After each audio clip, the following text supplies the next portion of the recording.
선천적으로 아니면 분만에 의해서 후천적으로 질이 넓어졌을 경우에는 남녀가 궁합이 잘 맞아야 된다고 하죠. 마음이 잘 맞고 뜻이 맞는다라는 게 이제 일반적인 뜻인데, 보통 이제 속궁합이 맞는다라는 말도 우리가 많이 사용을 합니다. 그러면 이제 결국은 남과 여가 성관계를 할 때 서로 간에 이제 만족도가 높은 게 보통 이제 속궁합이 좋다라고 하죠. 거기에는 이제 사실 여러 가지 요소들이 있을 수가 있는데, 일반적으로는 여성은 일단 받아들이는 형태의 질을 갖고 있고, 남성은 이제 삽입을 하는 형태의 이제 음경을 갖고 있죠. 그래서 보통 이제 질의 크기와 음경의 크기가 잘 맞는다라고 할 때 이제 속궁합이 맞는다라고 표현을 할 수가 있습니다. 아무래도 성관계라는 게 어떻게 보면 음경이 질 점막을 마찰하는, 피스톤 운동을 통해서 이제 마찰하는 자극이기 때문에 결국은 마찰이 많을수록 아무래도 신경이 자극이 많이 되고, 그걸로 인해서 성적 흥분감이 이제 많아지겠죠. 그래서 일반적으로는 여성은 질은 비교적 좁으면서 타이트하고, 음경은 크면서 굵은 그런 형태가 아무래도 마찰이 많을 가능성이 높은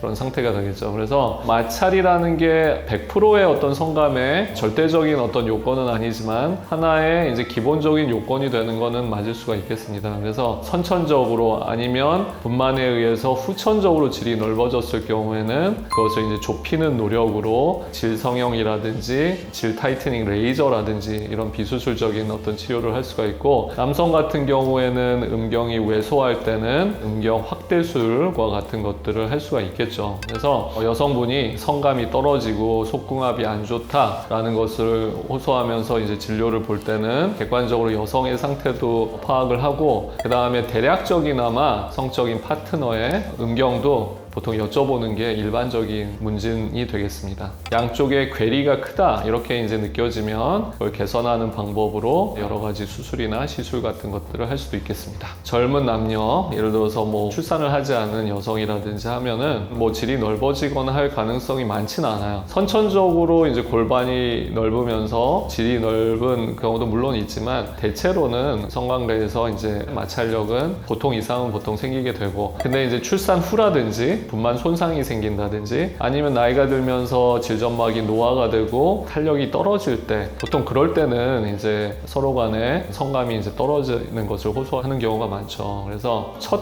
성관계에서 이상이 있다기보다는 보통은 나중에 노화나 손상에 의한 불편감을 호소하는 경우가 많겠습니다. 하지만 정말 첫 성관계에서 만족감이 적었다, 이거는 사실은 둘 간의 어떤 약간 노력이 먼저 좀 필요할 것 같아요. 수차례 관계를 가져가면서 한번 맞춰보고, 그래도 안 될 경우에 병원에 와서 한번 상담을 받아보시는 것이 좋겠습니다.